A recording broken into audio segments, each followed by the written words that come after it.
이런 날씨엔 시간입니다. 최근 일본에서 발생한 온타케산 분화를 시작으로 인도네시아와 남아메리카까지 화산에 대한 공포는 나날이 커져가고 있습니다.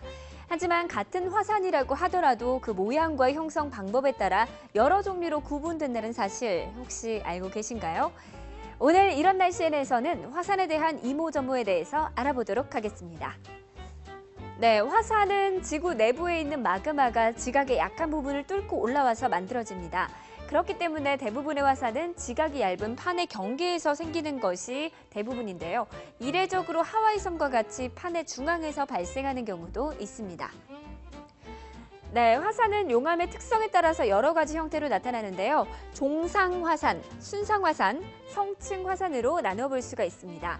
먼저 종상화산은요, 점성이 높은 용암이 멀리 흘러가지 못하고 종 모양으로 만들어진 화산입니다. 대표적인 종상화산으로는 제주도에 산방산이 있습니다.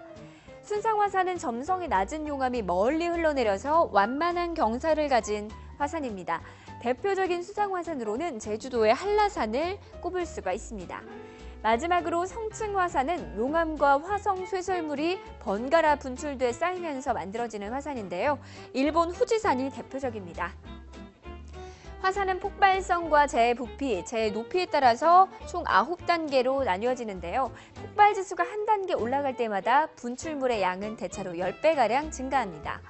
자, 그렇다면 각 화산 폭발 지수에 따라 세계에는 어떤 영향을 미쳤는지 조금 더 자세히 살펴보도록 하겠습니다. 네, 먼저 2010년 4월 14일에 분화한 아이슬란드 에이아프 얄라요쿨 화산입니다. 화산 폭발 지수 4단계인데요. 당시 유럽 지역 항공기 운항 통제로 약 17억 달러의 피해가 발생했고 우리나라에서도 항공 통제를 실시했습니다.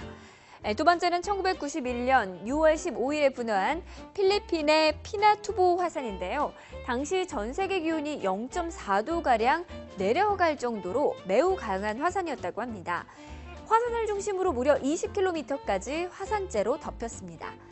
마지막으로 현재까지 알려진 가장 강력했던 화산 분화는요, 바로 한반도에 위치한 백두산입니다.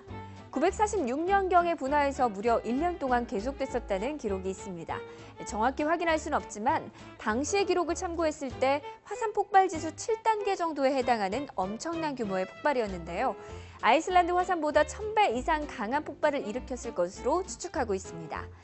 화산은 분화가 시작되면 주변뿐만 아니라 전 세계에 영향을 미치는 만큼 지속적인 관찰이 필요한데요.